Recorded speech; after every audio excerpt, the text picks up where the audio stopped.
Hello, everybody. Welcome into the Apples and Ginos Fantasy Hockey Podcast, the podcast you come to when you're finally ready to take fantasy hockey seriously. My name is Groot Nibbelink. I'm the creator of Apples and Ginos, originator of the Zero-G draft strategy, and in this episode, I'm going to break down the most puzzling players league-wide as determined by the Apples and Ginos Discord server. Let's get it.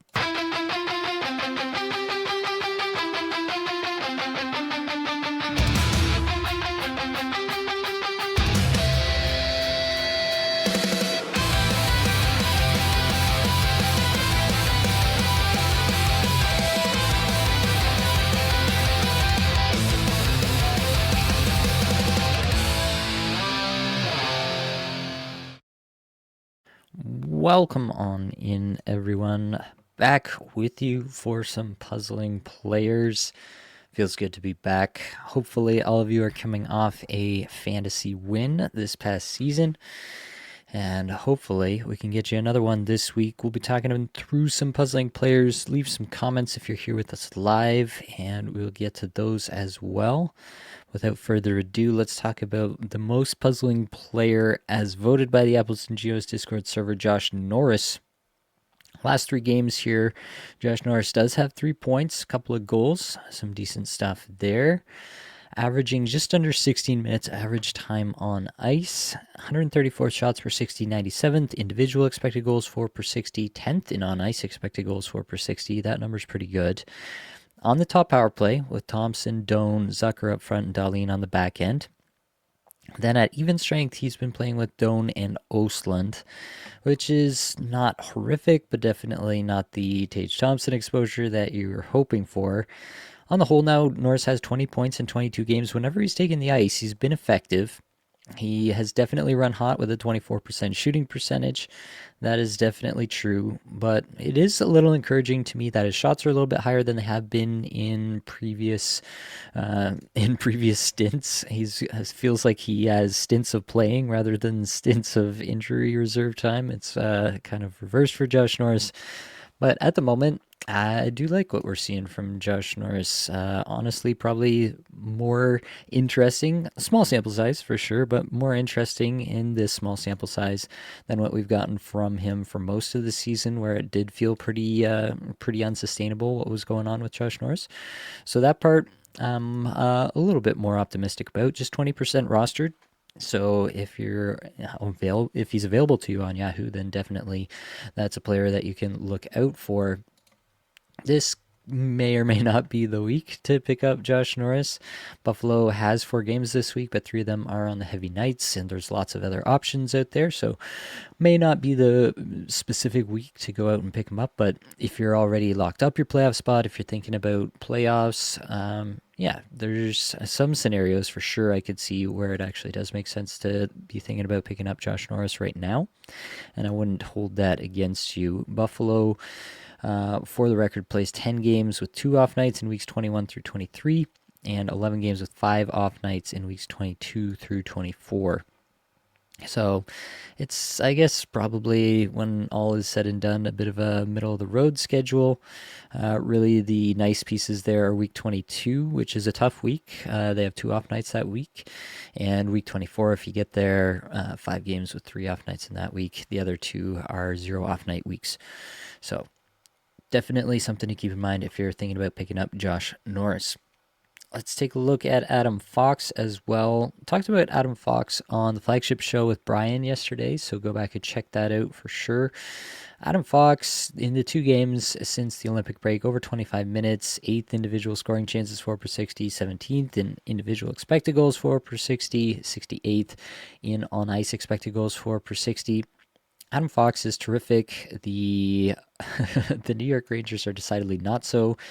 Sounds like Vincent Trocheck is pretty likely to get moved here, and who knows if that's where it stops. They could also move on from other players if they get a good offer, and that obviously would all have some toll on Adam Fox's potential. That being said, it's Adam Fox. What are you going to do? You're not going to move off him.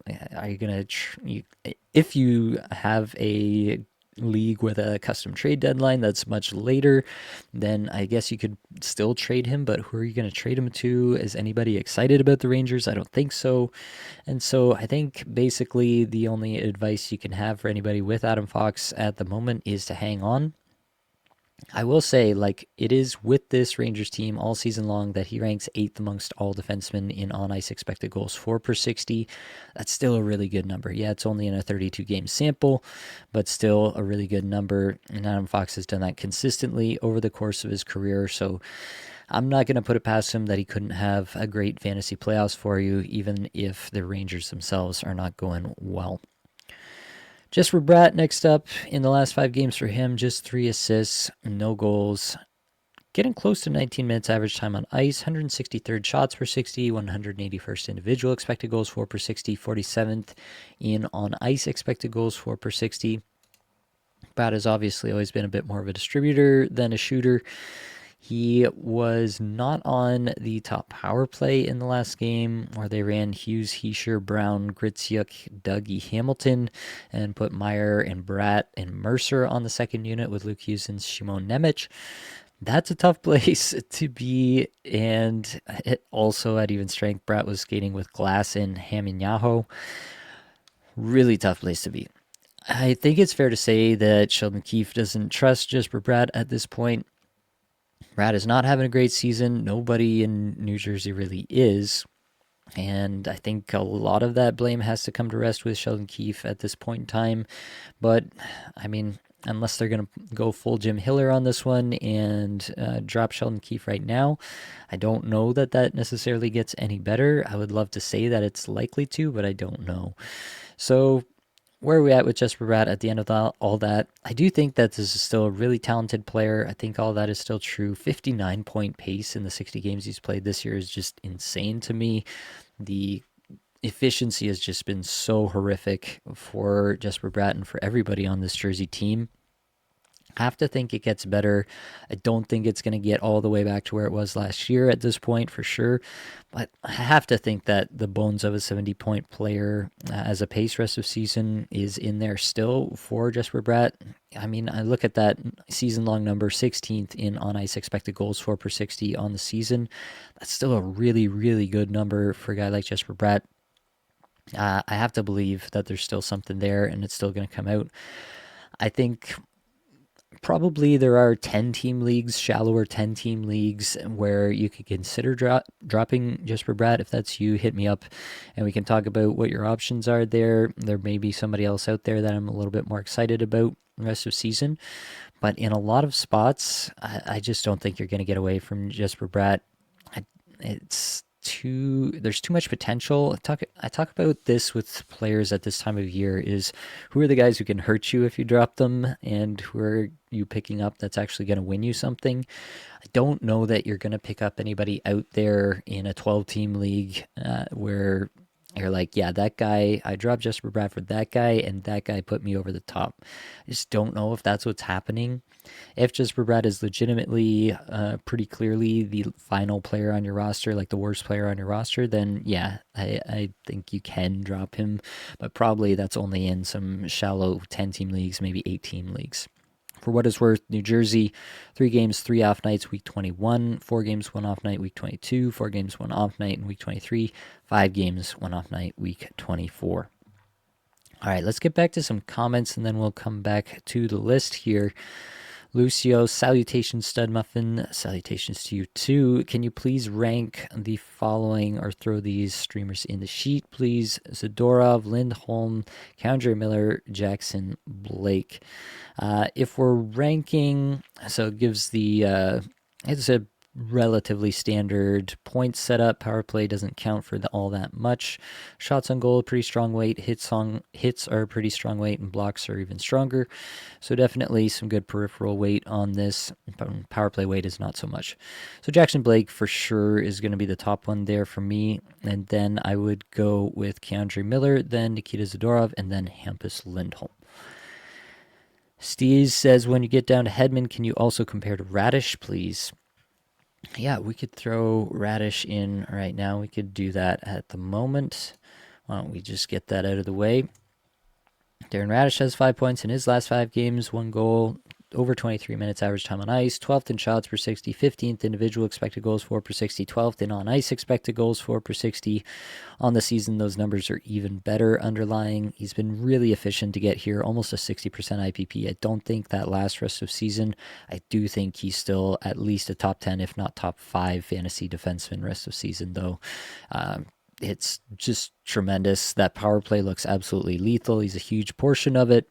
All of everything I'm seeing from Darren Radish suggests that this isn't going away anytime soon. Everything I see from Victor Hedman on the other side of things is that he is likely to not play any big or strenuous minutes down the stretch here.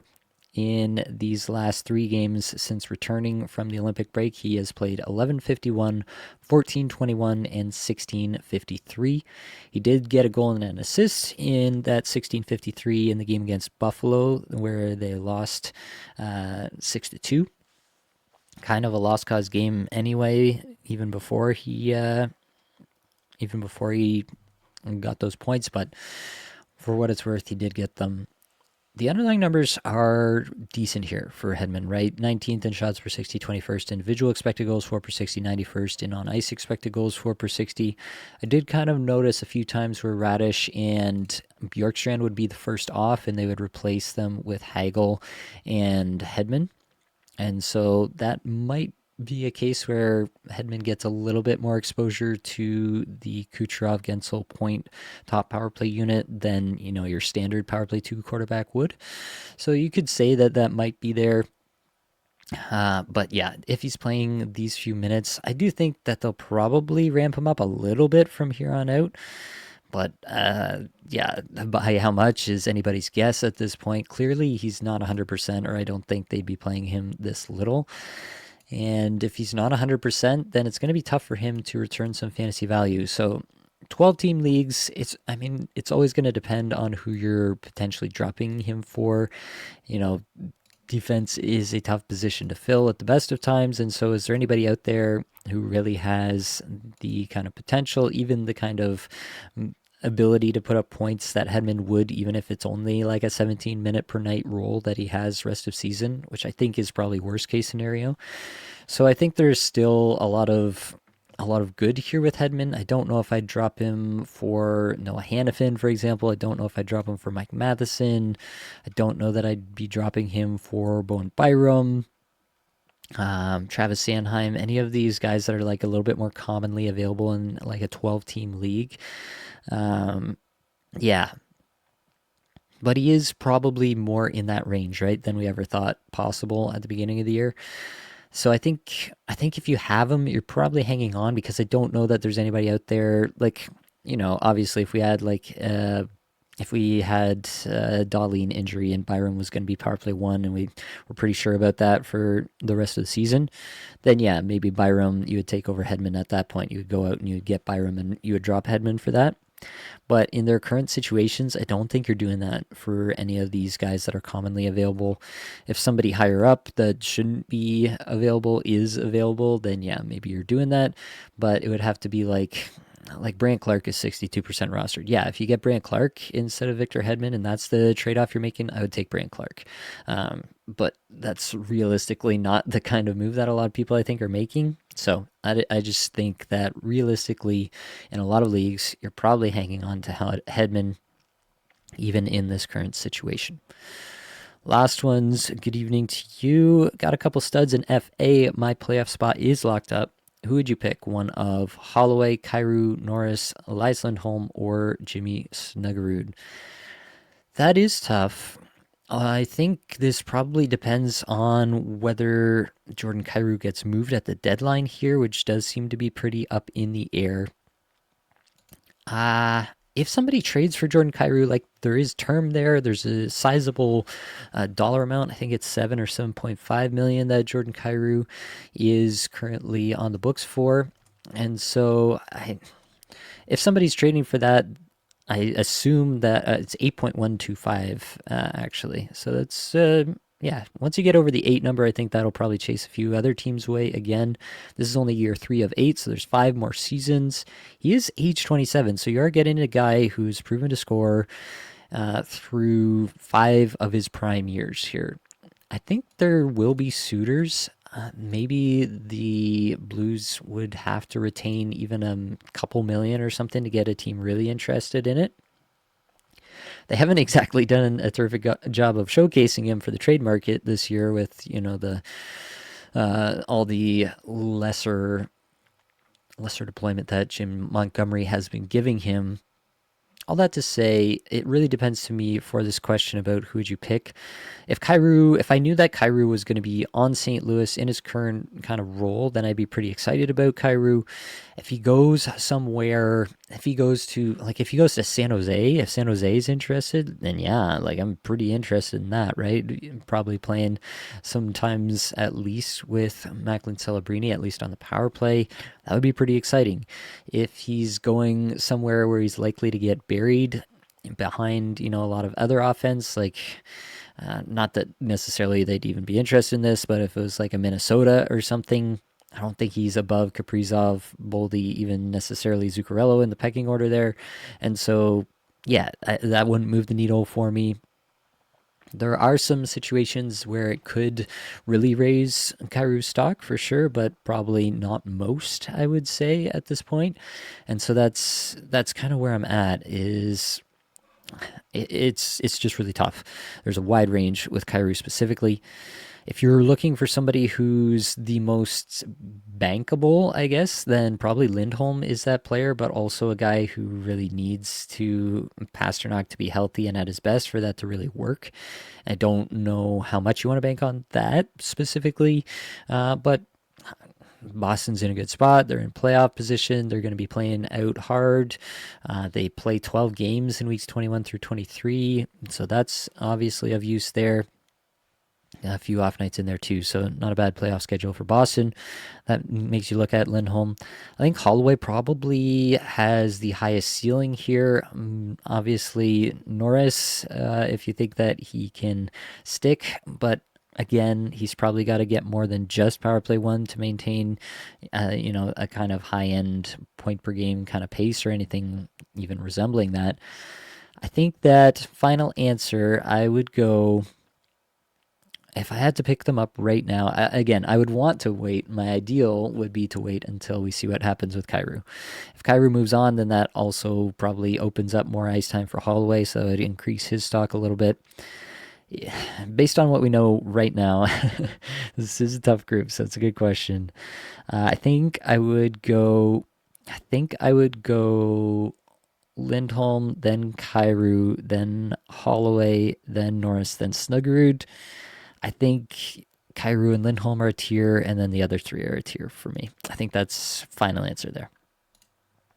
Michael says, hey, Nate, if he gets traded, is there any conceivable landing spot for EP40 that would entice you to hang on to him in a 10-team Cats league? Goals, assists, shots on goal, power play points. Wondering if I can just drop him to stream after tonight. I mean, theoretically, there are some. Like, if you went to Detroit and we knew he was going to be on the power play, that could be pretty interesting. But, like, realistically, the list of teams where he's suddenly a fantasy star is pretty slim. In a 10-teamer, I think in those Cats where you're not getting, the best of his peripherals, where he's giving you those blocks especially, in that scenario, I think I am probably just dropping Pettersson and not feeling too bad about it. If you want to wait until after the deadline just to see if anything goes on there, I just don't think that's likely. Like, that contract, they would have to do some interesting stuff there to make that happen. I just feel that that's really unlikely. And so I think I would handicap it at like 70, 80% likely, maybe even higher actually, maybe like 80, 90% likely that he just stays in Vancouver at the trade deadline here. And I think we're seeing what the results are going to be in that scenario. Also in the same league, who would you take between EK65, Erik Karlsson, or Seth Jones? Playoffs are weeks 21 through 23. So Pittsburgh does have good playoff schedule there. They have the 4 games, 2 off nights in week 21, 3 games, 0 off nights week 22, 5 games, 2 off nights in week 23. So if you get there, you're getting 5 games out of Carlson. Seth Jones, I talked about it with Brian yesterday. Florida could start shutting guys down. Seth Jones obviously dealt with injury this year, is on his way back, but if there's any lingering discomfort that he's still working through at any point here, like, would it shock anyone if they just start shutting guys down left, right, and center and being like, no, let's just get everybody all the rest possible and let's go make this thing happen again next year?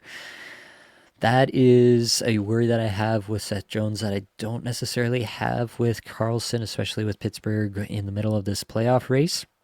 I think I would go Carlson there, honestly, especially given the fact that you don't have peripherals really in your league. It's all points and shots on goal, basically. Yeah, I think that's where I'm at. I think I would go with Carlson there. As a Devils fan, this season is a lost cause, unfortunately. Yeah, that's fair. I feel like Bratt has to be a go. That's also fair depending on your league, as I mentioned. Nightbane says, yo, crazy idea. Got a player or two in my IR. Scooped up Seneca and Kreider. I'm 17-1. Is it crazy to leave my roster locked in till week 23, then drop Morgan Riley and Nyes Monday of week 23 to activate from my IR, as both those players don't play Monday? 12-team, 2-keeper, head-to-head points banger league with plus minus. It's not the worst idea I've ever seen. I think a lot will change between now and then, and so I think probably, other players on your team will get injured. I wouldn't be completely married to that plan at this point in time and just completely lock it in. I'd stay aware of what's happening on the waiver wire and everything at that point, but I mean, I can't say that's the worst idea I've ever heard. Brad has to be a good buy low on draft day next year. Yeah, I think probably we'll see who the coach is. Like if the Devils' solution to this year is to go get Jim Hiller to be the next coach in New Jersey, then yeah, I'm not going to be too excited about New Jersey. But assuming that they get a relatively normal head coach, then yeah, I think most of the Devils will be bounce back candidates in the next draft season.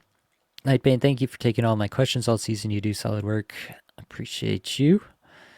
Lucio, so maybe going back to the previous question about all those players, Zadorov and Lindholm, and then re-add those goalies back. Best goalies on the wire: Buffalo goalies, Askarov, Vladar, both Edmonton goalies, Talbot, both Penguins goalies, and Markstrom.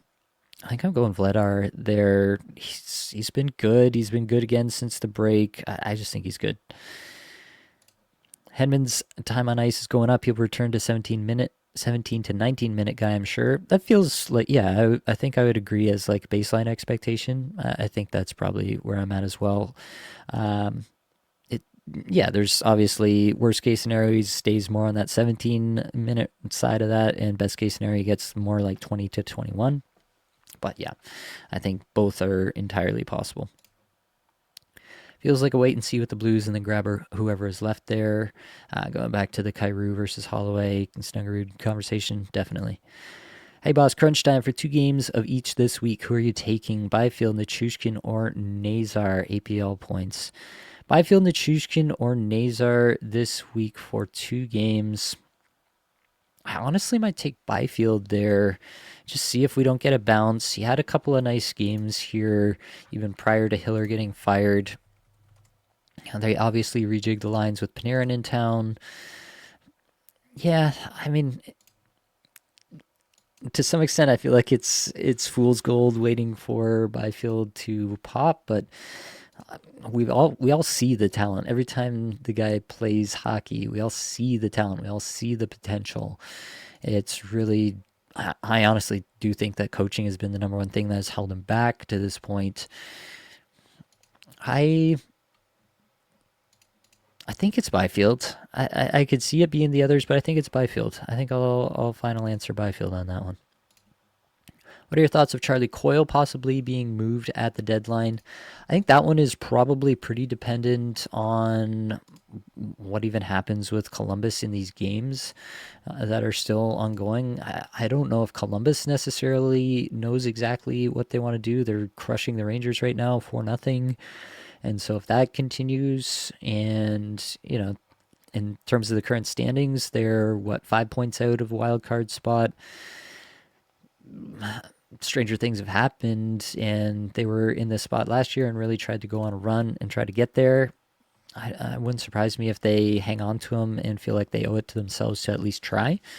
That being said, if somebody comes through with a first round pick for Charlie Coyle, I don't think they're going to turn their nose up at it either. Just given the general trajectory of the team and them probably feeling like their best seasons are probably a year or two out at this point. So I think it's probably less than 30% likely that Coyle gets moved, but that's pretty much just a guess on my part. Question: I own Allmark and Dostal, both not starting till Wednesday in week 21. Dostal projected for 3 starts, Allmark 2. Should I drop one or both of them to add games with streamers? Monday I can only fit D. Might depend if you have a minimum start requirement. If you have a 3 start requirement, then it would probably depend on what else is available. Like if you're dropping them just to get an extra game, but now you also have to use an ad to get another game of a just random goaltender pickup, like a single day stream, then you're not really gaining anything in the end. And I think I'd rather just stay put with Allmark and get his 2 starts versus having forcing myself to stream a one game stream of some other random backup. So I think that would probably depend on what your minimum start situation is in your league. Mitchell, in my 10-team Bangers Cats League, playoff start in week 20. New Jersey only plays twice with 0 off nights. Would I be crazy to drop Jack Hughes for that week? In week 20 is interesting. Bangers Cats. I don't think it's the craziest thing. I don't think I would do it. If you could tell me, so New Jersey plays on the Thursday and Saturday that week. I think I still want Jack Hughes for the pop-off potential for those games.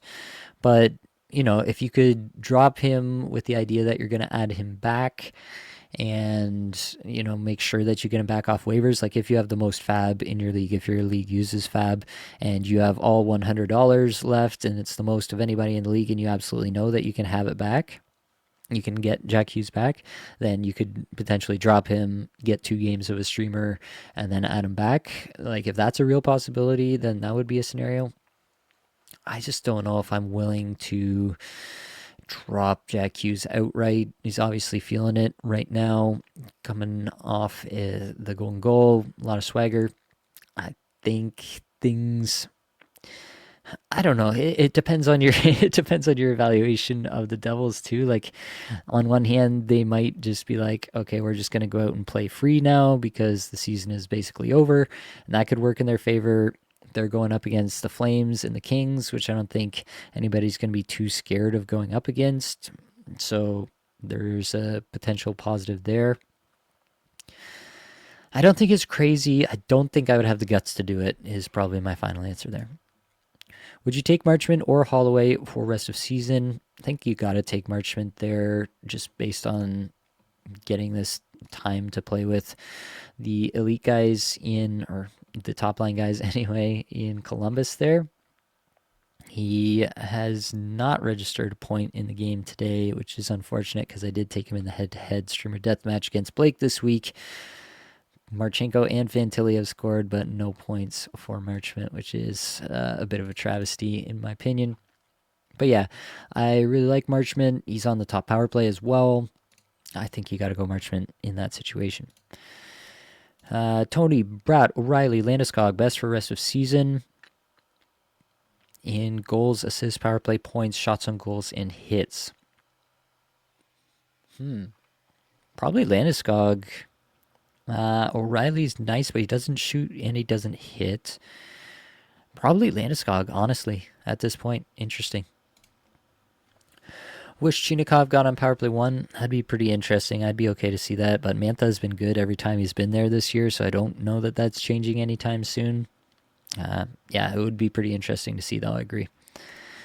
Rear Admiral Meow Meow is back in town. Nate, two things. Number one, great message about women's sports in your pod. 100% agree. Appreciate that. Number two, looking ahead to your playoffs, at what percentage of total games can you get a player in where you would consider them a drop? So, right, if you have, say, your player plays 10 times, weeks 21 through 23, you can only get them in for 7 of those 10 games. Are they a drop at that point? I don't know that there's a hard and fast rule to this one for me. It depends on the player, depends on the position, how easy it is to fill with somebody off the wire. Like if it's defenseman and it's a pretty good defenseman, then the games that they do play may be better value over replacement than the same situation for a forward. So I don't know that I can give you any kind of hard and fast rule there. I will say that I'm pretty stringent personally about not hanging on to people who are not playing games for me. It is going to be really difficult in that week 22 where there just aren't a lot of teams playing off nights. I think, yeah, that's the week. The Rangers have the 4 off nights, but then there are only 3 other teams that even have 2 off nights, Boston, Buffalo, and Chicago. So that week is just going to be an absolute hellscape. And so I wouldn't worry as much about players that aren't going to crack your lineup in week 22 because it's just going to be the worst week for streaming of all time. But that being said, you can still do stuff. You can still drop those players. You can still get, your goalie streams in or what have you, depending on your league settings, etc. I think that it's a pretty high number for me is what I can leave you with. I think I'm trying to get them into 90% of their games or something close to that high. It's a pretty high number is what I would say.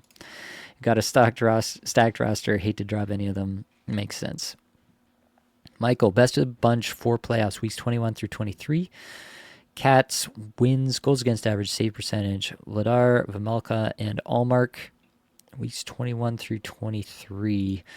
So let's take a quick look. That would be Ottawa with 11 games, 3 off nights. Vladar would be, I guess the off nights probably don't matter if you're only looking at rostering 2. Where's Philadelphia on this thing? Philadelphia plays 11 games, and Vejmelka will only play 9 games.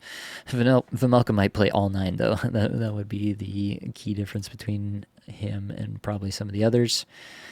The issue with Vejmelka is that he only plays 2 games in week 23, and so he could really leave you hanging out high and dry at that point. And the other question, how much stock do you put into strength of schedule for goalies in playoffs? It's not nothing, but goalies are so fickle that I can't say that I'm placing a huge amount of emphasis on that for myself personally. It can be a tiebreaker for sure. Like if in a situation like this where you're feeling relatively confident in each of them, I honestly think that Vejmelka might be the drop here just schedule based alone. Like Philadelphia and Ottawa both play 4 games. They play 3 games, 4 games, 4 games across the weeks 21 through 23 each, Ottawa and Philadelphia, whereas Utah goes in reverse order, 4 games, 3 games, 2 games. If you want to try to mix and match that, then I guess you could do something like that. Keep one and drop the other kind of thing.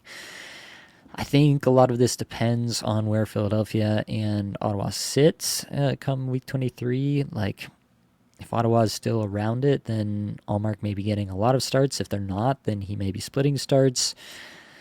There's a lot to consider here for sure. I want to make a definitive call for you, but it is pretty difficult to do at this point. I think myself, if I'm doing it for me, I think I would probably drop Allmark, honestly. And I don't know if that's the right answer, but I think that's what I do. Tough one though. You can make the argument in all 3 directions. Thank you as always, Nate. No problem. Can you please add Coronado, Beniers, Leonard to the sheet? Let's do quick side-by-side for those. Beniers and Leonard. Leonard is a tough roster this week with Washington's poor schedule. Coronado has been shooting the lights out lately, so that's nice to see. 17 minutes average time on ice. Beniers, 18.5 minutes average time on ice. Some better underlying numbers from Beniers this year than years past. I think some of that is just playing with Eberle and McCann most consistently as his line mates. Kind of helps when that's happening for him. If you're asking me to rank them, I think right now I would go Coronado, Beniers, Leonard. Steve Larini, been listening to you guys all year, bought low on Forsberg and Keller, didn't give up to get them, but week 21 to 23 playoff matchup is tough to have both. Do you keep them or move them? Interesting conundrum. Yeah, the biggest problem there is obviously the week 23. If you get there, both Nashville and Utah only play 2 games with 0 off nights that week, so that's really, really tough. Yeah, I think you could try to move off. Forsberg is, yeah, if your league is still doing trading, if your trade deadline hasn't already hit, then I think Forsberg is the guy who's been the hottest lately. I guess I could put those two guys in the sheet to kind of do a quick compare between the two. I guess Keller's got 8 points in the last 5, something I'm not recalling, I guess. And then Forsberg, we can compare him to 5 points in the last 5. Yeah, I don't necessarily feel strongly about which one to move off of. I think both are terrific players and just as likely to be going off at the right time. I guess Utah is going to be in this dogfight for the playoffs for sure, and Nashville's a little bit less sure, so maybe that leads you towards getting rid of Forsberg and hanging on to Keller. I think that's where I'm at. I think I would at least be trying to move Forsberg first. If I don't get anything worthwhile, then maybe see what the market is for Keller. But yeah, I tend to agree with your general sentiment that you don't want 2 of your top players playing only 2 off nights that week if you can help it. Which tier of D-men would Seth Jones be upon return? I think he'll go right back into that, like, where was he? Probably like 15th to 20th best defenseman, somewhere in that range. I'm trying to think of names who I might compare him to. I'll have to pull up some names. I'm really bad at pulling names out of my head, like just thinking about names and saying them out loud. That's something that's always been tough for me. But yeah, back in the Charlie McAvoy, Jackson Lacombe, yeah, in that kind of range, I guess, is where I would put him. Mikhail Sergachev, right in that range is where I think he'll fit in. All right, got through the comments for now. Back to the list. And obviously, if there's more comments, we'll get to those as well. We got to talk about Brandt Clark. 3 points in his last 5, over 22 minutes average time on ice. Now a new coach coming in. And I also saw that Matt Green, the assistant who got promoted, was, I think somebody called it like a Brandt Clark guy. I think it was just that Clark had played for them at the AHL level. So take that for what it's worth, I guess. I don't know what that's worth, but I think anybody at this point has to realize, if their name is not Jim Hiller, that Brandt Clark is the way forward for this Los Angeles D-Corps. They have to put more emphasis on letting him play and letting him just be the elite offensive talent from the blue line that he is. I think there's a lot of things to like about what could happen for Brandt Clark at the end of the year here. I wouldn't put a cap on what it's possible. Whether it's likely or not is another scenario, but it would not shock me in the least if Clark goes on some sort of 60-point pace run to end the season here for the rest of the games, or to the end of the season, especially if he's going to get 22, 23 minutes a night. So I'm pretty excited about Brandt Clark. Jared McCann, 3 assists last 5, under 18 minutes average time on ice.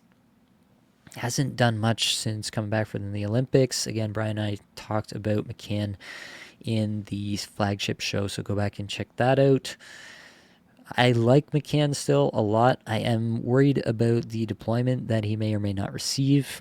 And the other part of this is the playoff schedule is not kind to Seattle. In weeks 21, 22, and 23, they play 3 games with 0 off nights in every single one of those. So it's going to be really tough to be rostering Seattle players through all of that. That being said, McCann, the most dynamic player that Seattle has on that team currently. I don't know if Lane Lambert necessarily sees it the same way, but he is playing him top line, top power play pretty consistently here. Has been getting some good results this last, whatever we're at now, 5 days of games notwithstanding. I think McCann will have a nice finish to the season, but I think once you get to playoffs, he's right on the edge of, being nearly unrosterable in some cases. Yeah, I don't think you're going to be rushing to pick up Jeremy McCann after that. Matt Zuccarello, 3 points in his last five, just under 19 minutes average time on ice. Got a nice little break there during the Olympics as he's Norwegian. Didn't play in the Olympics. 24th in on ice expected goals for per 60. Still playing on that top line with Ryan Hartman and Kirill Kaprizov. Still on the top power play. It's business as usual for Mr. Zuccarello.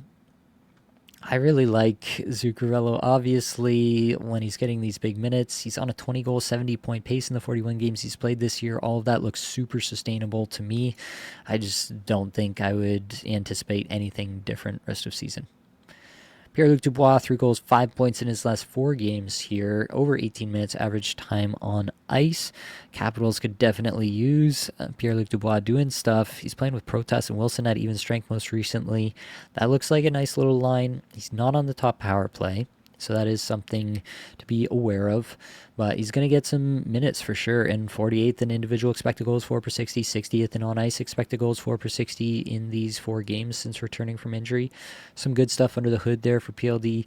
I'm not going to turn my nose up at it. I think that PLD could be a guy who scores at, if he stays hot for the last 20 to 25 games of the season, whatever Washington's got left. I think he could score at a 60, 65, best case 70-point pace rest of the season. Wouldn't be the most shocking thing we've seen. Could easily supplant Ryan Leonard on the top power play. Wouldn't be shocking. There's a lot of ways in which PLD actually has a nice little finish to the fantasy season and helps you win a championship.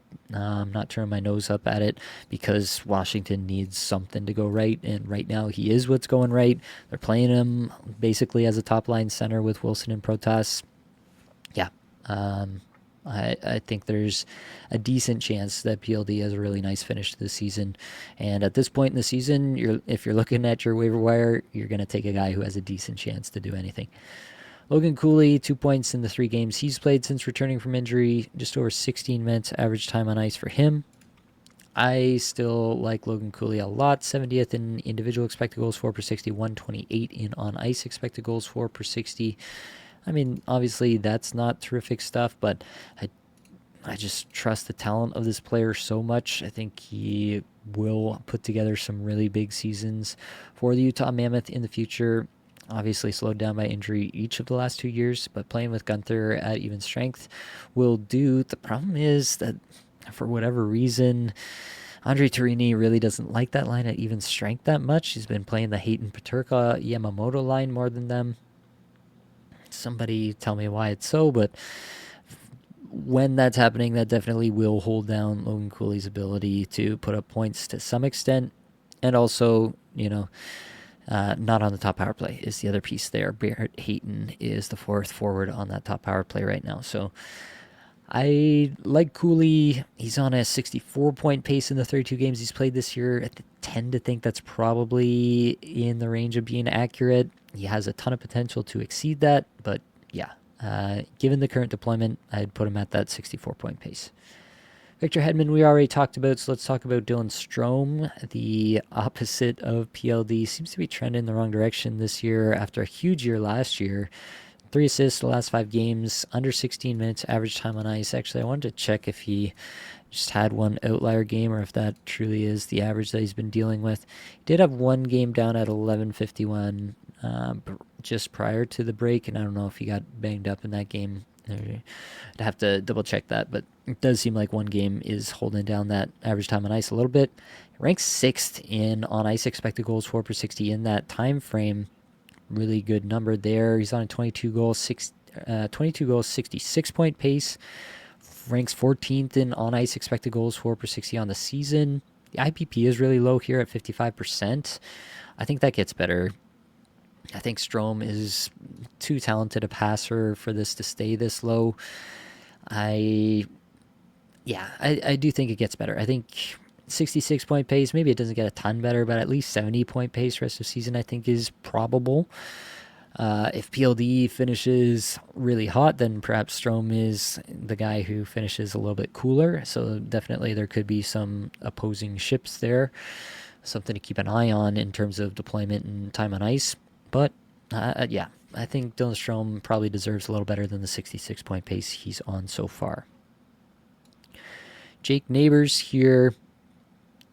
1 goal, 3 points in his last 16.5 minutes. Average time on ice, 304th in shots per 60, 176 in on ice expected goals for per 60. It's been hard for me to get excited about Neighbors. He has had some decent stretches with the St. Louis Blues this year. Last game playing with Kyrou and Buchnevich. Yeah, like we said, Kyrou could be gone. Was that due to Jake Neighbors moving forward? I don't know. 24 goal, 44-point pace in the 47 games he's played this year, but still basically refusing to shoot the puck. Has gotten there on the basis of a 22.6% shooting percentage, which feels nearly impossible to continue. Yeah, I am not excited about Neighbors rest of season. I would take Snuggerud over Neighbors. I would take obviously Holloway over Neighbors. I think Neighbors is more in the Shen Dvorsky tier of players than he is in the Snuggerud, Holloway, Buchnevich, Kyrou kind of tier of players when it comes to the St. Louis Blues forwards. So that's where I'm at with him. Marco Rossi, 2 games since returning, just over 17 minutes average time on ice, 260th shots per 60, 302 individual expected goals for per 60, 235 on ice expected goals for per 60. Yeah, tough stuff for Marco Rossi. It's the Vancouver effect. I think he is probably going to get some ice time. If you think that Pettersson is getting moved, then man, like you probably get some big minutes for Marco Rossi rest of season. If that's the case, I don't necessarily think that's the case, as I mentioned before, but if it happens, Marco Rossi would be a benefactor, most likely. But yeah, who's he playing with at any given moment? Was playing with Brock Besser in the last game, was on the top power play, for what it's worth. It's just, they're going to be so inefficient. He's going to have to get there basically on brute volume. He's going to have to play probably 20 minutes a night to be fantasy relevant. That's kind of what you're dealing with there. Comparison of some defensemen here. Sam Rinzel, Luke Hughes, John Klingberg, rest of season. So Rinzel has now been given some ice time again, 22 and a half minutes roughly there. I think he was banged up, if I'm not mistaken. I gotta look this up now. Yeah, day-to-day. Has not played in the last 2 games here, but prior to that had taken 3 shots in each of the 3 games prior, including 1 game since returning from the Olympic break. Yeah, I think it's tough. Like, Levshunov was back on top power play in this last game because obviously Rinzel not there. Rinzel had really good metrics while he was there. 7th in shots per 60, 6th individual expected goals for per 60. 3-game sample, so take that for what it's worth. But he has been a guy who's been willing to shoot when he's gotten the minutes. It's just they didn't want to give him the minutes. At this point, maybe they're phoning in on the season a little bit more, and they are going to give him some time. Obviously, Levshunov has gotten scratched as well, so it's not like Levshunov is the guy this year, at least according to the coaching staff there now. I'm cautiously interested, I guess, in Sam Rinzel at this moment. I am not ready to say that he's going to be some sort of fantasy revelation down the stretch, but could he be good, especially when he's shooting this much? Absolutely. If he's going to skate 22 minutes, I'm interested. Luke Hughes, 20 minutes in that 1 game he played, got an assist. I think I talked about this with Brian as well. I think you got to hope that Dougie Hamilton moves on. Otherwise, Dougie Hamilton might just get power play 1 to run out the season, and they try to trade him again in the offseason, and hopefully he's had a nice finish to the season to make him more valuable when they do so. So I think Luke Hughes is a little bit tied. His fantasy value is a little bit tied to what happens with Dougie Hamilton the rest of the way. I still believe in the talent of Luke Hughes. I'm just not convinced that we're going to get the fantasy goodness from that talent this season. And then John Klingberg, who is either playing 25 minutes a night on the top power play or is getting scratched there in San Jose. It's just a wild swing back and forth, back and forth. It feels like I'm pretty scared of it all the time. When he's on that top power play, yeah, he puts up some points. When he's not, he's literally giving you nothing. So that is the kind of dichotomy that you're going to have to play with if you are going to roster John Klingberg. Of these three players right now, I would probably, again, I don't have the latest update on Rinzel's injury. Maybe I can get that live here for a second. But yeah, it's just an illness, so he should be back. Yeah, I think I would take Rinzel at this moment, especially if you think he's going to get back on the top power play immediately, which I think is probably the most likely. I mean, the power play did score in this game, at least, yeah, just the one time against Utah with Rinzel not there. But if you think he's going back to top power play, maybe you want to confirm that before you make the ad. But I think I would take Rinzel over Hughes at this exact moment. That could look really silly a week from now, but that is kind of what you're dealing with when you're talking about players in this range. Klingberg would be a distant third there. All right, let's get back to comments, and then I'll close out with the last two. Let's see what we've got here. Can we take a look at Nyes, trying to figure out what to do with them with the deadline coming up in my league? Absolutely, we can put Matthew Nyes in the sheet. He does have 4 points in the last 5 games, 16.5 minutes average time on ice, 231st in shots per 60, 246 individual expected goals for per 60, 236 and on ice expected goals for per 60 on a 69-point pace on the season, which is pretty nice, I guess. Underlyings look relatively sustainable. But Matthew Nyes has been playing through injury this year. I think that's really apparent to anybody who's watched the Leafs, who's a Leafs fan. He does not look himself, much slower, noticeably wincing every once in a while. Every 5 games or so, there's a play where he takes a bump and you notice him really wince and have to pull himself back together. Whatever it is, I think he's been playing through it for months now at this point. And so that's a situation where if the Leafs are just going to continue to follow to contention, if they're going to sell at the deadline here, why are you making Matthew Nyes play through injury? Why would you not just shut him down? So that would be my major concern with Matthew Nyes. I think you're well within your rights to drop Matthew Nyes in your league. Can we look at Patrick Kane? We absolutely can look at Patrick Kane. Just 1 goal in his last 5, 17 minutes average time on ice roughly, 81st shots per 60, 98th individual expected goals for per 60, 81st in on ice expected goals for per 60. Still in the top power play, they did change up the lines with Dylan Larkin and Michael Rasmussen in this game as Kopp was centering DeBrincat and Raymond. Interesting look there. Yeah, Kane, I still think is a guy who should be rostered, should be more efficient than this, just hasn't been. It is a bit puzzling. Obviously, now they're trying to figure things out, move Larkin around, try to get different looks going.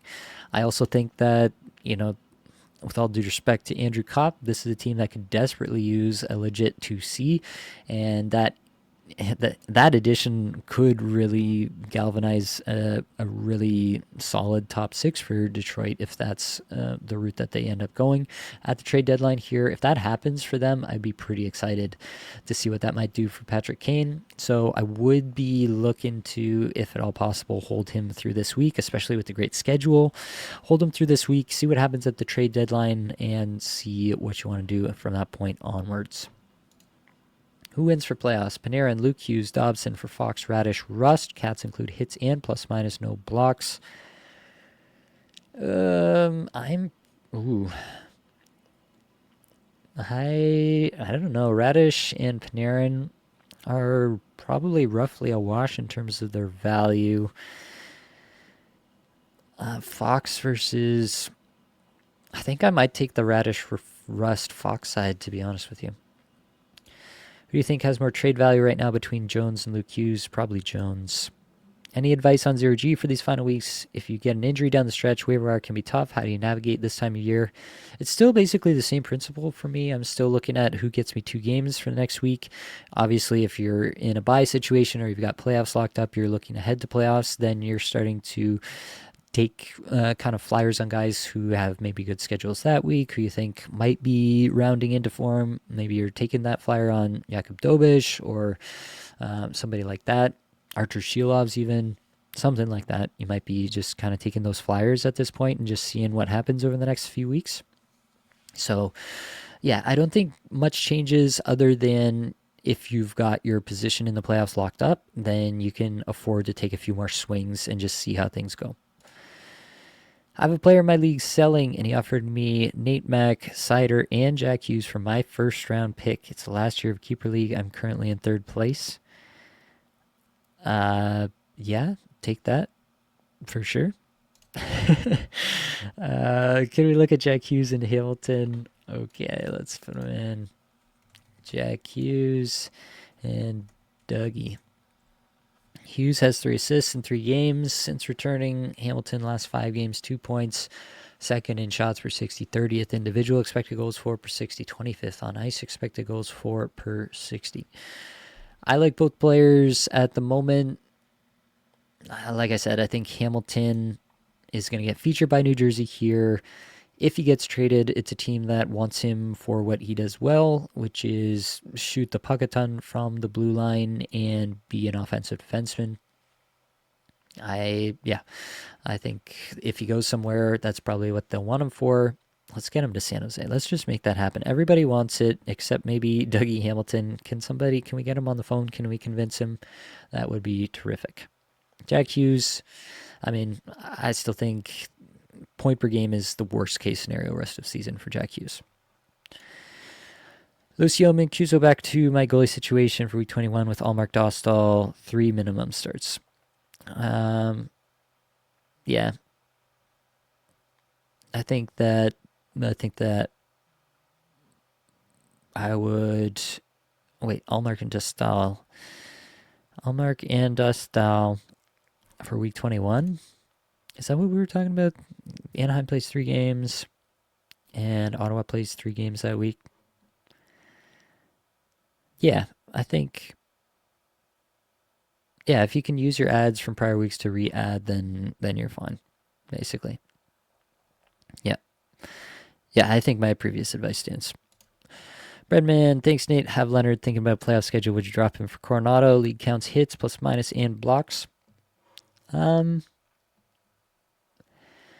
Calgary, at least, I don't know if you've put this in, and I can't remember, honestly. If you have, so if you're starting week 21, then yes, that's Calgary's best week in the fantasy playoffs. If not, then probably I'd stick with Leonard. Voltron, thanks, Nate. Can't listen tonight, but we'll catch up tomorrow. Sounds good. We'll talk to you then, I guess. All right, last 2 players here. Vincent Trocheck, Shane Pinto. Let's get into it. Vincent Trocheck has 5 points in his last 5. The underlyings are terrible because he plays for the New York Rangers. Trocheck really seems likely to be moved at this point in time. It obviously depends where he goes, what his value is going to be. Wouldn't be too shocking if he went to, obviously Minnesota's been in after Trocheck pretty consistently here. Minnesota has a terrible playoff schedule, weeks 21 through 23 and 24. Honestly, Minnesota might have the worst playoff schedule out of anybody, maybe with the exception of Seattle, if it's weeks 21 through 23. But either way, not great for Minnesota, no matter what your playoff weeks are. That would be a problem if Trocheck goes there. But it would be probably pretty good for Trocheck to go there. Probably plays between Kaprizov and Zuccarello in place of Ryan Hartman on that line. Pretty good chance that he unseats Joel Eriksson Ek as the faceoff guy on the top power play unit as well. So that could be a nice spot for him. Yeah, but that is like the scenario that you're hoping for if you're in on Vincent Trocheck at this point.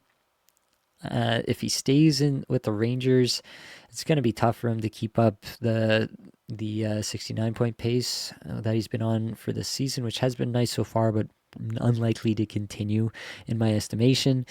But still, you would keep him at that point just for the Rangers' incredible playoff schedule, especially that week 22, where they're the only team with more than 2 off nights. So yeah, that's kind of where I'm at with Trocheck. I think worst case scenario is probably if he stays.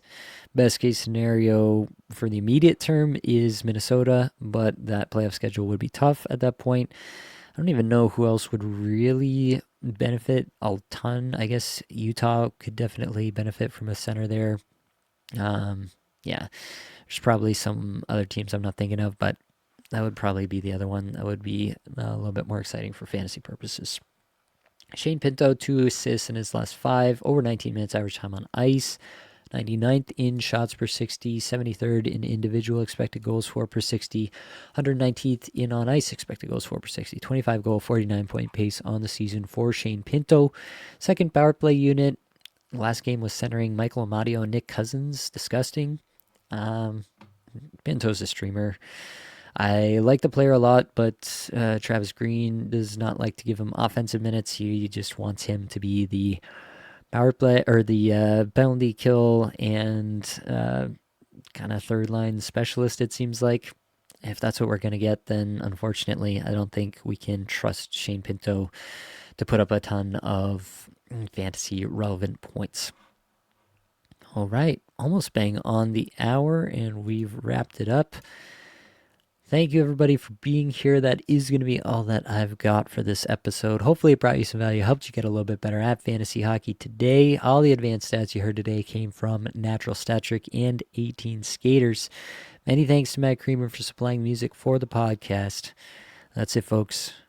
Much love.